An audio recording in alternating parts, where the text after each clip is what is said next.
Welcome students, this is Blockchain 532 lab number 3. So you should have the lab instructions, and I'm going to just jump right in and show you a few little pieces.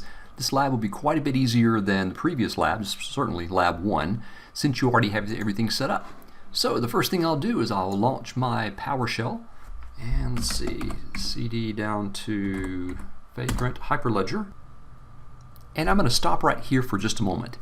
Now, originally, when I recorded this lab, I got several steps into the lab and ran into failures. So it took me a little while to kind of figure out what was going on, but it was pretty clear early on. So I'm going to stop you and have you make the changes before you run into the errors. So at this point, before you bring up your virtual machine, I want you to go into VirtualBox.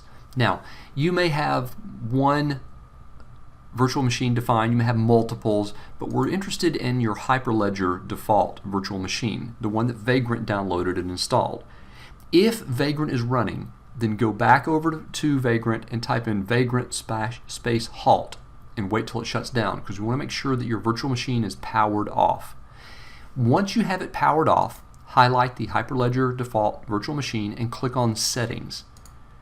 And that brings up our settings for this virtual machine. If we click System, notice the base memory is set for 1 meg or 1 gig. It's not a whole lot, it's 1,000 megs. So we need more than that, and actually the error that I ran into was that I ran out of memory. So I'm going to change this just a little bit. Let's go to 2 gigs, there we go, and choose OK. And that was good enough. That actually allowed me to get through the labs. Alright, so now we changed that to 2, we saved it, and I'm just going to exit out of here, and at this point I can continue. Now I'm going to splice back in the previous example. When I bring Hyperledger up, then it's using the new memory model. It's going to be using 2 gigs of main memory. So if you have limited memory on your computer, taking 2 gigs as opposed to 1 is not that big of a deal. Alright, so I'm going to pause this and jump right back into the next section, so you should be able to start up your lab and follow along with me. And type in Vagrant up. And this will launch us right into the Vagrant environment. Basically, it's going to bring up our virtual machines. Alright, now that Vagrant has launched, I will open a PuTTY connection to my virtual machine, and there we go. So the first thing I'm going to do is I'm going to CD down to middleware. Notice this is a different directory than we were using last time. Last time we were in network, and now we're going to move down to middleware. I'm going to get rid of this PowerShell window so it's a little bit cleaner here. Alright, so now what we need to do is we need to make sure that Node.js, which is a JavaScript implementation or a way to implement and run JavaScript code, and also NPM, which is the Node.js package manager, are installed. But the good news is that using this image that we downloaded through Vagrant, everything should be installed already. So let's verify that. Let's go node -v, good deal, and npm -v. And sure enough, that shows us -v shows us the version. So yes, we are good to go. So we have those two installed. Alright, so the next thing we need to do is to make sure that we have our prerequisites installed. So there's several different ways we can do this. According to the book, we can install Fabric CA Client and Fabric Client individually. However, if we look at what's here, notice that we have package.json. So let's look at that. Yes, I use the VI editor. You are welcome to use that if you want to. The Nano editor, which is what I'll use in the official instructions, is easier if you don't know VI. This is a JSON file. It's one of the file formats that's very common to exchange data. There's JSON and also XML that you'll find as a common file format.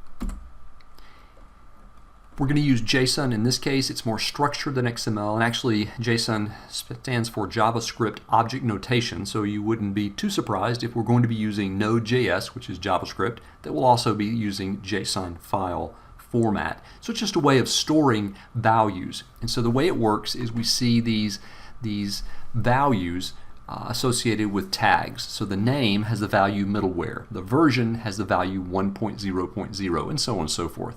So this shows us that when we install these dependencies, NPM is going to verify that all the dependencies are installed so that we can ensure that everything is there when we go to install anything new.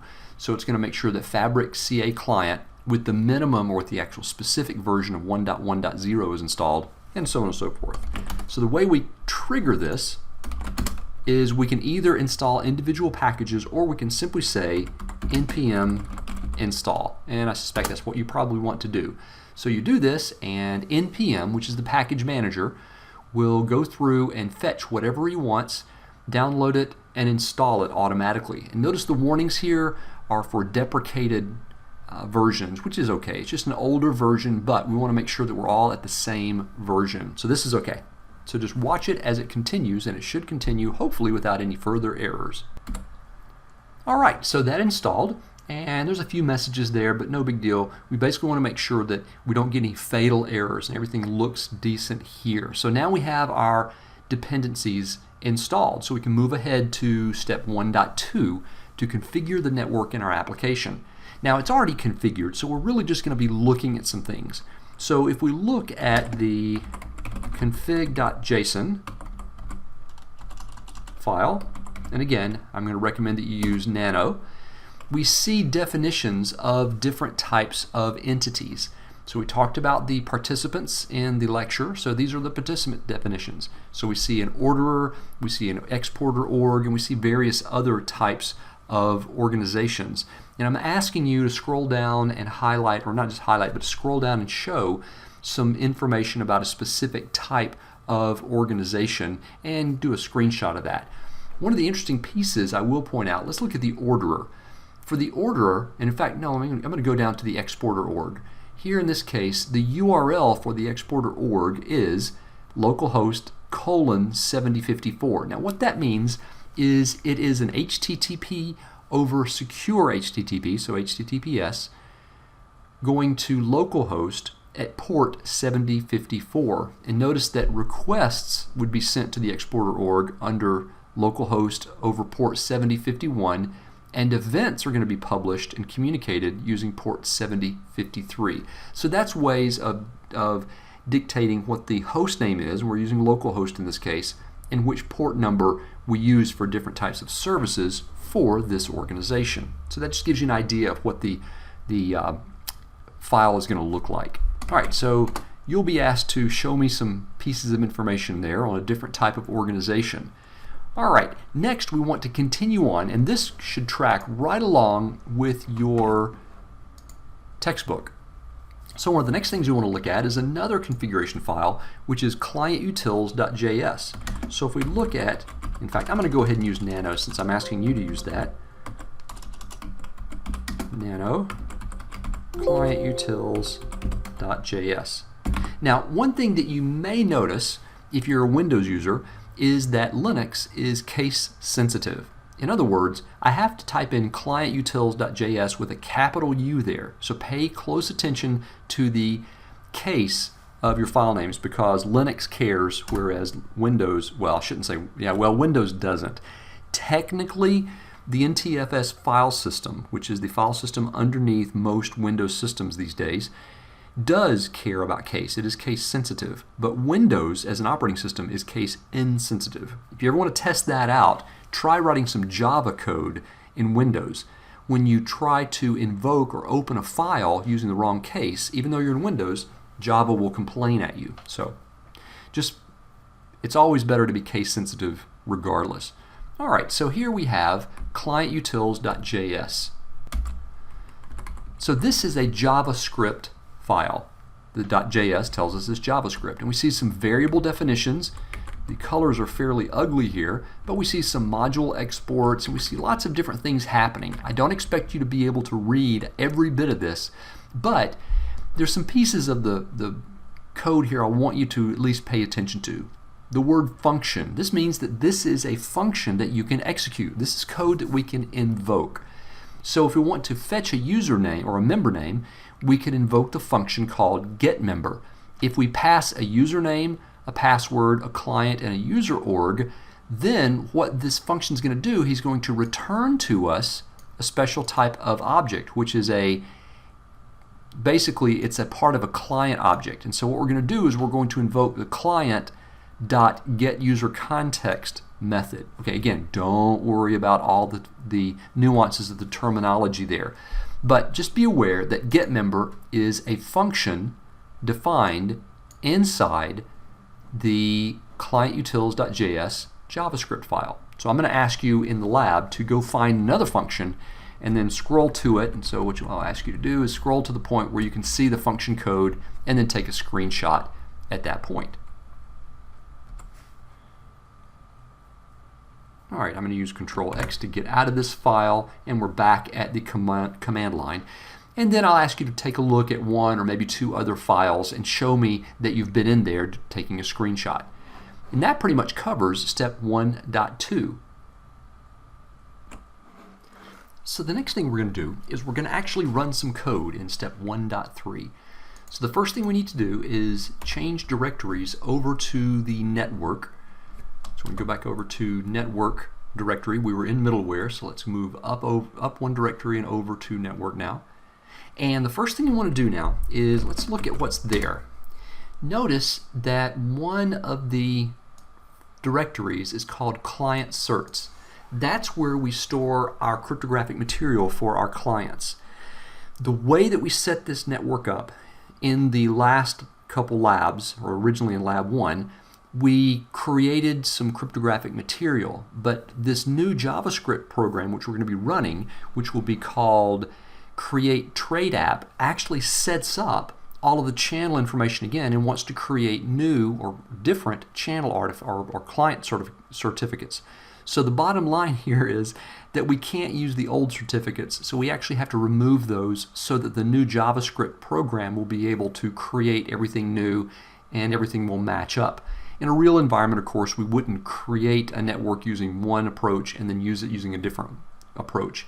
But for this environment, to make it work, we have to first off remove the previous cryptographic material. So we do that with the rm command for remove, and we're going to remove client-certs. There we go. So we just remove that directory. Right, if you forget to do that, you'll run into errors in a few more steps. So once we do that, then we can bring our network up. So we go trade.sh up. And yes, I do want to bring my trade channel network up. Okay, so the next thing for step 4 is to open a new PuTTY connection. So I'm going to open a new connection here.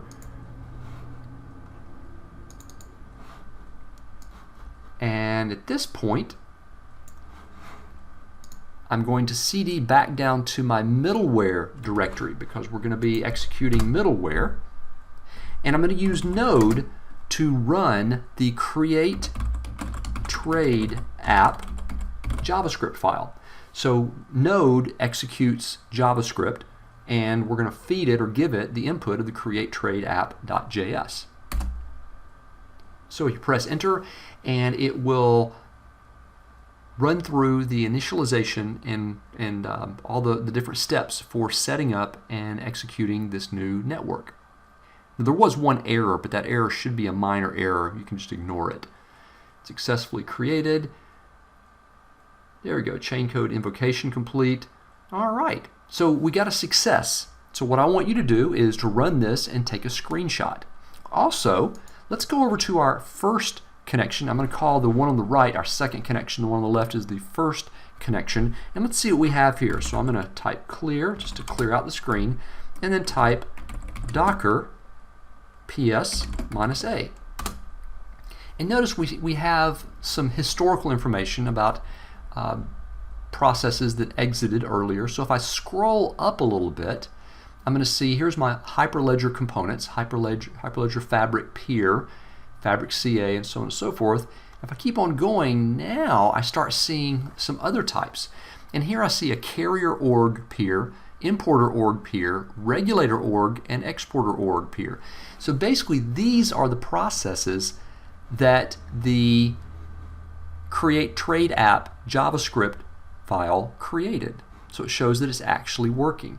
All right, so if that's the case, let's go back over here and let's try something else.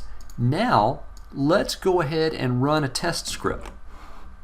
So I'm going to clear out of here, type the word clear just to clear the screen, and let's let Node run the run trade scenario app.js file. And if everything works well, this should run for a few minutes and you'll see lots of interesting output.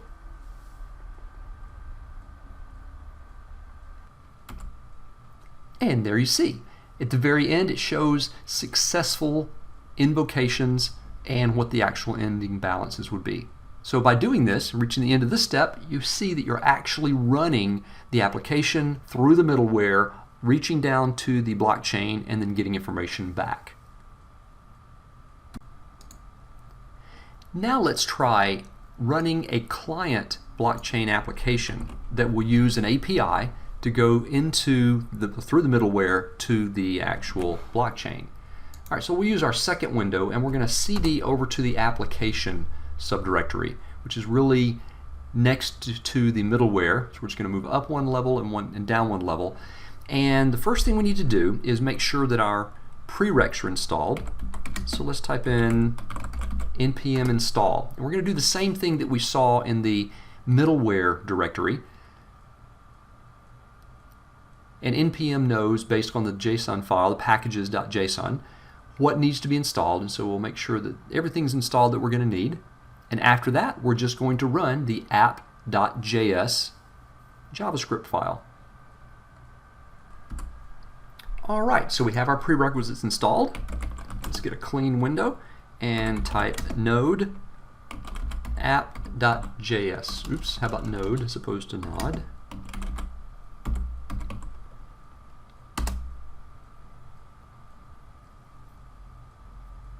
And this is actually bringing up the client trade app application.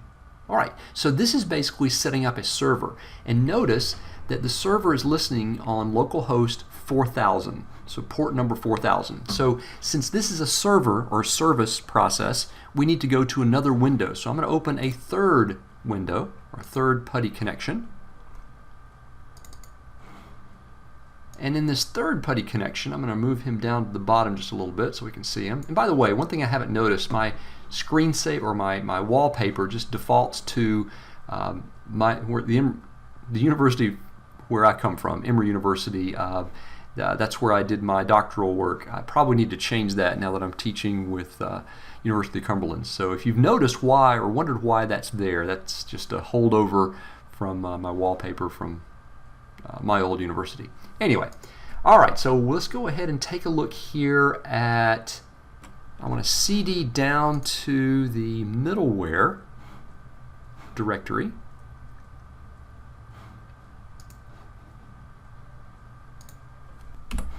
And actually, I'm going to change to the application directory. The directory doesn't really matter here because I'm going to be using curl to issue a request over to this server. So my directory doesn't really matter a whole lot. So the first thing I'm going to do is I'm going to create an ordinary user named Jim. All right, so this came directly from the textbook. I'm going to use curl, which curl is used to send a URL in character mode form to a specific server. So we're going to send it to localhost 4000 because that's where my service is listening, and the content is going to be this. So this is just the same thing as if I were in a web browser and I sent this actual HTTP message. All right, so notice I get a response back, and I'm going to scoot this over a little bit so we can see the response from the server saying, oh yeah, I successfully loaded an admin member, I'm successfully registering a user Jim, and so on and so forth. So we see this communication going on back and forth. Now when I said we created a user Jim, we actually created a login for a user Jim. So at this point, let's create a login for a user admin. Now when I copied this from the course material, it actually got the step number 8 there. So I'm going to issue another curl command, and there we go. So now we have created a login for the user admin, and we get a token back. Now this token is going to be really, really important because we have to use this token to submit any future requests so that we're recognized as admin. So the first thing I'm going to do is I'm going to copy the value of this token. So I just copy everything that's inside the quotes there, and basically if I just highlight it, it's automatically copied to my clipboard.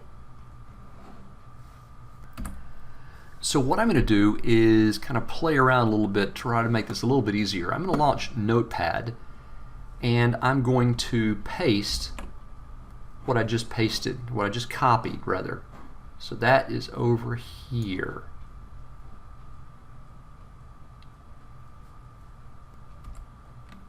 And I'm going to turn word wrap on. There we go. So now that's my token. If I go to the textbook, the next thing I want to do is I want to run the command using curl for create channel, or channel create. So that'll actually create the channel for us. However, if I copy from the book, it uses an old token. So what I have to do is I need to copy the token we just got and paste it over the token value right there. Now take the entire command and I can just right mouse click and paste that into our command window, and we see that we got a successful enrollment and we created the new channel. Alright, so it takes a little bit of time, so what you have to do is you have to issue the first curl command, get the token back, copy that token, and then construct the new command to create the new curl command. Okay, so it's several steps, but that's what it takes to be able to communicate back and forth with an HTTP server.